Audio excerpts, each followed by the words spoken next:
ಕೂಡಿರ್ತಕ್ಕಂಥ ತತ್ವಜ್ಞಾನಿಗಳೇ, ಹೌದು, ತಾವೆಲ್ಲ ಇದು ಕೋಣಬಾಗಿ ಸಂಘದ 2ನೇ ಸಂಧಿನ ನಮಸ್ಕಾರಗಳನ್ನು ಹೇಳುತ್ತಪ್ಪ 2ನೇ ಸಂಧಿನ ನಮಸ್ಕಾರ ಹೇಳುತ್ತಾ ಮಹಾತ್ಮರು ಒಂದು ಕಡೆ ಹಿಂಗೆ ಹೇಳ್ತಾರ. ಏನ್ ಹೇಳ್ತಾರೆ ಮಹಾತ್ಮರು? ಬಿಟ್ಟಂತ ಹೂವೆಲ್ಲ ಕಾಯಿಗಟ್ಟುವುದಲ್ಲ, ಪುರಾಣ ಹೇಳೋರೆಲ್ಲ ಶರಣರೇ ಅಲ್ಲ, ಮತ್ತ ಪದವಿ ಪಡೆದವರೆಲ್ಲ ಪಂಡಿತರೇ ಅಲ್ಲ, ಹೌದಲ್ಲಪ್ಪ, ಕಂತಿ ಭಿಕ್ಷಾ ಬೇಡಿ ತಂದು ಹಿಟ್ಟು ಮಾರುತ್ತೆ ನಾವು ಜಂಗಮ ಅಲ್ಲ, ಹೌದು, ಮಿಂಚಿದ್ದೆಲ್ಲ ಚೊಕ್ಕ ಬಂಗಾರ ಅಲ್ಲ ಅಂತ ಹೇಳ್ತಾರು. ಏನ್ ಹೇಳ್ತಾರ ಮಹಾತ್ಮರು? ಮಿಂಚಿದ್ದೆಲ್ಲ ಚೊಕ್ಕ ಬಂಗಾರ ಅಲ್ಲ, ಈ ಬಂಗಾರ ಅಸಲಿ ಐತೋ ನಕಲಿ ಐತೋ ಅಂತ ತಿಳ್ಕೊಬೇಕಾದ್ರ ಏನ್ ಮಾಡ್ಬೇಕು? ವರಿಗೆ ಹಚ್ಚಿ ನೋಡು ಅಂದ ಕುಮಾರ ಕಕ್ಕಯ್ಯ. ನೋಡ್ರಿ ಹೆಂಗ್ ಹೇಳ್ತಾರ ಅವರು. ಒಂದು ಗಿಡದಾಗ ಸಾಕಷ್ಟು ಹೂಗಳು ಬಿಡ್ತಾವು, ಆ ಬಿಟ್ಟಂತ ಹೂವೆಲ್ಲ ಹಣ್ಣಾಗಿ ಕಾಯಾಗಿ ಬಂದು ನಮ್ಮ ಬಾಯಿ ಒಳಗೆ ಬೀಳುವುದಿಲ್ಲ. ಬೀಳುದಿಲ್ಲ ಎಷ್ಟೋ ಗಾಳಿಗೆ ಉದುರಿ ಹೋಗ್ತಾವಲ್ಲ. ಪುರಾಣ ಹೇಳೋರೆಲ್ಲ ಶರಣರೇ ಅಲ್ಲ. ಹಂಗ ಬಾಳ ಮಂದಿ ಕಲತ್ ಹೇಳ್ತಿರ್ತಾರ, ಖರೆ ಏನತ್ತ ಶರಣರ ಅಣಸ್ಕೊಳಕ್ ಬರುದಿಲ್ಲ ಅಂತ ಹೇಳ್ತಾರ ಮಹಾತ್ಮರು. ರಗಡೆ ಶಾಣ್ಯಾರಿ ಇರ್ತಾರ, ಖರೆ ಪದವಿ ಪಡೆದವ್ರೆಲ್ಲ ಪಂಡಿತರೇ ಅಲ್ಲ. ಹಂಗಂದ್ರಪ್ಪ ಸ್ಟೇಜ್ ಮ್ಯಾಗ ನಿಂತ 4 ಭಾಷೆನ ಹೊಡೆದು ಥಡ ಹೊಡೆದು ಮನಸ್ಸಿಗೆ ಬಂದ ಮಾತಾಡಿದ್ರ ಅಲ್ಲದಕ್ಕ ಪಂಡಿತರ ಅಲ್ಲಾಕ ಬರುದಿಲ್ಲ, ಒಟ್ಟೆ ಬರುದಿಲ್ಲ. ಯಾರ್ದಾರಿಗೆ ಬಂದ್ ಕೈ ವಶೀಲಿ ಹಚ್ಕೊಂಡು ಸರ್ಟಿಫಿಕೇಟ್ ಪಡೆದ್ರ ಅವ್ರಿಗೆ ಪಂಡಿತ ಅಲ್ಲಾಕ ಬರುದಿಲ್ಲ. ಏನಂತಾರಿಪ್ಪ ಅವ್ರಿಗೆ? ಮಿಂಚಿದ್ದೆಲ್ಲ ಚೊಕ್ಕ ಬಂಗಾರ ಅಲ್ಲ ಅಂದ್ರ ಇದನ್ನ ವರಿಗೆ ಹಚ್ಚಿ ನೋಡಂದ ಕುಮಾರ ಕಕ್ಕಯ್ಯ. ಯಾಕಪ್ಪ ಅಂದ್ರೆ ಸಂತ್ಯಾಗ ಬಹಳಷ್ಟು ಬಂದಿರ್ತಾವ್ರಿ ಕಾಯಿಪಲ್ಲೆ ಬಜಾರ್ದಾಗ. ಕಾಯಿಪಲ್ಯಕ್ಕೋ ಬಂಗಾರದಾಗ ಬಂದಾವೀಗ, ಎಲ್ಲಾ ಮಿಂಚತಾವು. ಬಂಗಾರ ಎಲ್ಲ ಕಡೆ ಮಿಂಚತದ. ಮಿಂಚಿದ್ದೆಲ್ಲ ಬಂಗಾರನ ಬೇಡ. ಮತ್ತೇನ್ ಅನ್ನತ್ತೀರಿ? ಆ ಬಂಗಾರ ಇಸ್ಲಿ ಐತೋ ನಕಲಿ ಐತೋ ತಿಳ್ಕೊಬೇಕಾದ್ರ ಅದನ್ನ ನೋಡ್ಬೇಕಾದ್ರ ಅದು ವರಿಗಲ್ ಹಚ್ಚಿ ಇರ್ತದ. ವರಿಗಲ್ ಅಂತಂದ್ ಹತ್ಯಾಕ ಹೋದ ಬಳಕಂದು ಹೊರಗಲ್ ಇರ್ತದ. ವರಿಗಲ್ ಹಚ್ಚಿ ನೋಡದಂದ್ರ ಅಲ್ಲಿ ಏನಾಗ್ತದ, ಅದು ಅಸಲಿ ಐತೋ ನಕಲಿ ಐತಿ ಅನ್ನೋದು ಅದು ಗೊತ್ತಾಗ್ತದ. ಹೌದಲ್ಲ, ಇವತ್ತಿನ ದಿವಸ ತಾವು ಅನುಭಾವಿಗಳಿದ್ದೀರಿ. ಹೌದು, ಅನುಭಾವಿಗಳು. ಈ ಎರಡೂ ಡೊಳ್ಳಿನ ಪದವನ್ನು ಬಹಳ ಶಾಂತಿ ಸಮಾಧಾನದಿಂದ ಕೂತು ಕೇಳಿಕೆತ್ತೀರಿ. ಹೌದಲ್ಲಪ್ಪ, ಹೌದು. ಏನದ ವಿಷಯ ಅಂತ ಕೇಳಿದ್ರ ಎಲ್ಲಿ ಬಂದಿದ್ರಿಪ್ಪ ವಿಷಯ? ನಿಮ್ಮದು ವಿಷಯ ಶಿವ ಶ್ರೇಷ್ಠೋ ಏನು ಶಕ್ತಿ ಶ್ರೇಷ್ಠೋ ಅಂತೇಳಿ ವಿಷಯ ಇಟ್ಟಿದ್ರಿ ಕೂಡ ನಾವ್ ಹೇಳಿದೆವು. ಏನಂತ ಹೇಳಿದ್ರಿ? ಜಗತ್ತದೊಳಗ ಪರಮಾತ್ಮ ಶ್ರೇಷ್ಠದಾನ, ಅವನಿಂದ ಸೃಷ್ಟಿ ಉತ್ಪತ್ತಿ ಆಗ್ಯದ. ಹೌದು, ಶಿವನಿಂದ ಆಗ್ಯದ ಅಂತ ಹೇಳಿ ಇದನ್ನ ಅವನೇ ಉತ್ಪತ್ತಿ ಮಾಡ್ಯಾನ, ಸೃಷ್ಟಿನೇ ಉತ್ಪತ್ತಿ ಮಾಡ್ಯಾನ. ಆ ಶಿವನಿಂದೇ ಆಗ್ಯದ ಅಂತ ಹೇಳಿ ನಾವು ಒಂದು ಉದಾಹರಣೆಗಳನ್ನ ಹೇಳಿ ಮೂಲ ಪಾಯ ಹೇಳಿರಿ ನೀವು ಅವ್ರಿಗೆ ಪಾಳೆ ಕೊಟ್ಟಿದೆವು. ಅವ್ರೇನಂತಾರೆ? ಅವ್ರು ಹೇಳಿದ್ರು ಏನು? ಭೂಮಿ ತಯಾರು ಮಾಡ್ಯಾನ, ಸೃಷ್ಟಿ ಉತ್ಪತ್ತಿ ಮಾಡ್ಯಾನ ಅಂದ್ರೆ ನಾವು ನೀವು ಎದರ ಮ್ಯಾಗ ನಿಂತಿದೀವಿ ಅಂತ ಕೇಳಿದ್ರು. ನಾವು ನಿಂತಿದ್ದು ಭೂಮಿ ಮ್ಯಾಗ ನಿಂತಿದ್ದೇವೆ. ನಾವು ನೀವು ಎದರ ಮ್ಯಾಗ ನಿಂತಿದೆವು, ಭೂಮಿ ಅಂತಕ್ಕಂಥದ್ದು ಹೆಣ್ಣದ, ನಾವು ಅದರ ಮೇಲೆ ನಿಂತಿದ್ದೇವೆ ಅಂತ ಅವ್ರು ಹೇಳ್ತಾರೆ. ಹೌದು ಹೌದು, ಖರೆ ಅದಲ್ಲ. ಭೂಮಿ ಅಂತಕ್ಕಂಥದ್ದು ಹೆಣ್ಣದ. ಈ ಆತ್ಮದೊಳಗೆ ಯಾರದಾರ್ರಿ? ಈ ಆತ್ಮದೊಳಗೆ ಯಾರದಾರ? ಆತ್ಮದೊಳಗ ಪರಮಾತ್ಮ ಅದಾನಲ್ಲ. ಆತ್ಮದೊಳಗ ಪರಮಾತ್ಮ ಅದಾನ. ವಾಯು ದೇವ ಅದಾನ. ಅದು ವಾಯು ದೇವ ಅಂದ್ರೆ ಗಂಡ. ಒಳಗಿರುವಂತ ಪರಮಾತ್ಮ ಗಂಡ. ಆ ವಾಯು ದೇವ ನಮ್ಮಲ್ಲಿ ಹೋಗುದು ಬರುದು ಮಾಡ್ತಾನಂತ ಹೇಳಿ ನಾವು ಇದ್ದೇವೆ. ಹೌದು, ನಮ್ಮದು ಜೀವಾತ್ಮ ಅದ. ನಮ್ಮ ಜೀವಾತ್ಮ ಅದ. ನೀವು ಆ ವಾಯು ದೇವ ಗಂಡ ಅಂತಕ್ಕಂಥದ್ದು ನಿಮ್ಮಲ್ಲಿ ಹೋಗುದು ಬರುದು ಮಾಡ್ಲಿಲ್ಲ ಅಂದ್ರೆ ಎದ್ರ ಮ್ಯಾಗ ನಿಂದಿರ್ತಾವ್ರಿದ್ರಿ? ಇದು ನಿಮ್ಮದು ನಿಂದಿರ್ತ ಎದ್ರ ಮ್ಯಾಗಪ್ಪ? ನಾವು ನೀವು ಭೂಮಿ ಮೇಲೆ ಎದ್ರ ಮ್ಯಾಗ ನಿಂದಿರೋದಿತ್ತು. ಭೂಮಿ ಅದ, ಭೂಮಿ ಮೇಲೆ ನಾವು ನಿಂತಿದ್ದೇವೆ. ಖರೆ ಆದ್ರೆ ವಾಯು ದೇವ ಅಂತಕ್ಕಂಥದ್ದು ಒಂದು ಗಂಡ ದೇವರ. ಆ ಪರಮಾತ್ಮ ಆತ್ಮದೊಳಗ ಒಬ್ಬ ಪರಮಾತ್ಮ ದೇವರ.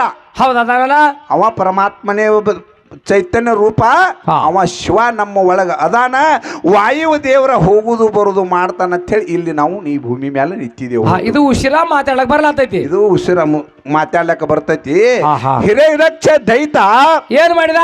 ಹಿರಣ್ಯಕ್ಷ ದೈತ ಏನ್ ಹೇಳ್ತಾನ? ಏನ್ ಮಾಡಿದ? ಈ ಭೂಮಿನೇ ಒಯ್ದು ಒಂದು ಮುಷ್ಟಿ ಒಳಗೆ ಹಿಡ್ಕೊಂಡು ನಿಂತಿದ್ದ. ನೋಡ್ರಿ ಏನ್ರಿ, ಮುಷ್ಟಿ ಒಳಗ. ಹಿರಣ್ಯಕ್ಷ ದೈತನ ಒಬ್ಬ ಏನ್ ಮಾಡ್ಯಾನಂತ ಕೇಳಿದ್ರೆ ಈ ಭೂಮಿನೇ ಹಿಡ್ಕೊಂಡು ಮುಷ್ಟಿ ಒಳಗ ಮಾಡಿ ಹಿಡ್ಕೊಂಡಿದ್ದಂದ್ರೆ ಹಿರಣ್ಯಕಿನ ದೈತ ಎದರ ಮ್ಯಾಗ ನಿಂತಿದ್ದ. ಎದ್ರ ಮೇಲೆ ನಿಂತಾನಪ್ಪ? ಅವರೇ ಹೇಳಿದ. ಎದ್ರ ಮೇಲೆ ನಿಂತದ ನೋಡು. ಯಾಕ ಅಂತ ಕೇಳ್ರಿ ಬಂಧುಗಳೇ. ಏನಪ್ಪ?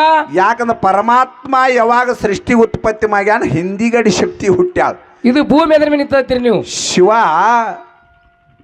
ಯಾವಾಗ ಸೃಷ್ಟಿ ಉತ್ಪತ್ತಿ ಮಾಡ್ಯಾನ ನೋಡು, ಆಮೇಲೆ ಶಕ್ತಿ ಬಂದಾಳ. ಮೊದಲು ಶಿವಾನೇ. ಮೊದಲು ಸೃಷ್ಟಿ ಉತ್ಪತ್ತಿ ಮಾಡದವ ಯಾರಂತ ಕೇಳಿದ್ರೆ ಶಿವ. ಸಮುದ್ರ ಮತನ ಮಾಡೋ ಸಮಯದಲ್ಲಿ 14 ರತ್ನಗಳು ಹುಟ್ಟುದು. 14 ರತ್ನ ಹುಟ್ಟಿದಾಗ ಸಮುದ್ರ ಮತನ ಮಾಡುವ ಸಮಯದಾಗ 14 ರತ್ನಗಳು ಹುಟ್ಟುದು. 14 ರತ್ನದ ಪೈಕಿ ಒಂದು ಕಾಳಕೋಟಿ ಇಸ ಅಂತ ಹೇಳಿ ತಯಾರಾಯ್ತು. ಅದು ರತ್ನದೊಳಗೆ ಒಂದು ಕಾಳಕೋಟಿ ಇಸ ತಯಾರಾಗ್ಯದ. ಅಲ್ಲಿ ಇಸ ತಯಾರಾಗಿ ಏನ್ ಮಾಡ್ಲಕತ್ತು ಅಂತ ಕೇಳಿದ್ರ ಏನ್ ಮಾಡ್ಲತ್ತ? ಆ ಸಮುದ್ರದೊಳಗೆ ಇರ್ತಕ್ಕಂತ ಜಲಚರಣಿ ಪ್ರಾಣಿಗಳು ಎಲ್ಲ ನಾಶ ಮಾಡ್ಲಕತ್ತು. ಒಟ್ಟು ಸಾಯ್ಲಾಕತ್ತಾವು. ಮೇನ ಮಸಳಿ ಇವೇನ ನೀರಿನೊಳಗೆ ಇದ್ದುಲ್ಲ ಇವೆಲ್ಲ ಪ್ರಾಣಿಗಳ ಸಾಯ್ಲಕತ್ತು. ಗಂಗಾ ಮಾತಾ ಹಿಂಗ ವಿಚಾರ ಮಾಡಿದ್ಲು. ಏನ್ ಮಾಡಿದ್ರಪ್ಪ? ಇವೆಲ್ಲ ನನ್ನ ಉಡಿ ಒಳಗೆ ಇರ್ತಕ್ಕಂತ ಪ್ರಾಣಿಗಳೆಲ್ಲ ನಾಶ ಆಗ್ಲಕತ್ತಾವ ಅಂದ್ರೆ ಇದನ್ನ ಏನು ಮಾಡಿ ಕಾಪಾಡಬೇಕು ಅಂತ ಹೇಳಿ ಈ ಶಕ್ತಿ ಇದ್ದಕ್ಕಿ ಪರಮಾತ್ಮನ ಹತ್ಯಾಕ ಹೋದಳು. ಅಲ್ಲಿ ಹೋಗೇ ಬರ್ದಾಗಿತ್ತಲ್ಲ ಶ್ರೇಷ್ಠ ಇದ್ರ. ಪರಮಾತ್ಮನ ಹೊತ್ಯಾಕ ಹೋಗಿ ಉಡಿ ಒಡ್ಡಿ ಬೇಡ್ತಾಳ ಗಂಗಾ ಮಾತಾ. ಏನತ್ತ? ಏನಪ್ಪಾ? ಕಪ್ಪಿ ಮೇನ ಮಸಳಿ ಇವೆಲ್ಲ ಕಾಳಕೋಟಿ ಇಸ ಹುಟ್ಟಿ ಅವೆಲ್ಲ ಪ್ರಾಣಿಗಳ ಸಾಯ್ಲಕತ್ತವು, ಅದನ್ನು ನೀ ಕಾಪಾಡು ಅಂತೇಳಿ ಪರಮಾತ್ಮ ಹೋಗಿ ಬೇಡಿದ್ರು. ಹೌದು.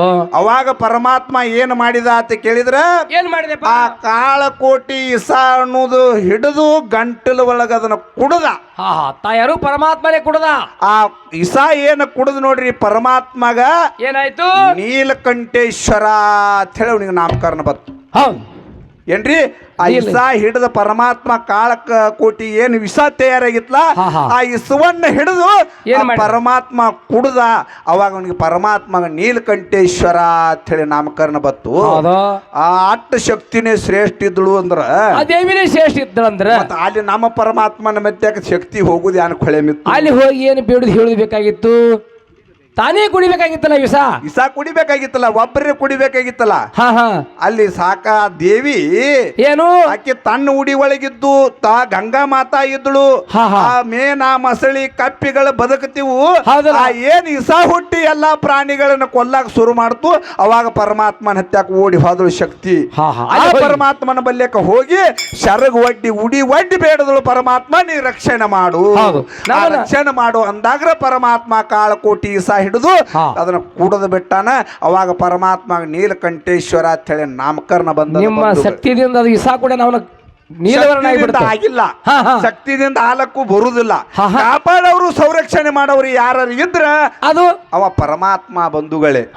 ಪರಮಾತ್ಮ ಅನ್ನತಕ್ಕಂಥದ ಮಾತನ್ನ ಹೇಳಿ ಯಾಕಂತ ಕೇಳಿದ್ರೆ ಏನು ಅವನಲ್ಲಿ ಅಂತದೊಂದು ಶಕ್ತಿ ಅದ, ಅವನಲ್ಲಿ ಅಂತದೊಂದು ತಾಕತ್ ಅದ.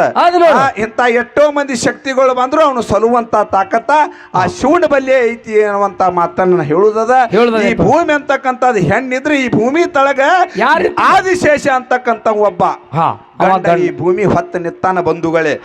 ಇದನ್ನೆಲ್ಲಾ ಬಹಳ ನೀವು ಅನುಭವಿಸ್ತಿದ್ರಿ, ಬಹಳ ಹೇಳುದೇನು ಅವಶ್ಯಕತೆ ಇಲ್ಲ, ಪದ ಹಾಡ್ಕೊತಿ ಹೋಗುದು ನಾವು ಈಗ.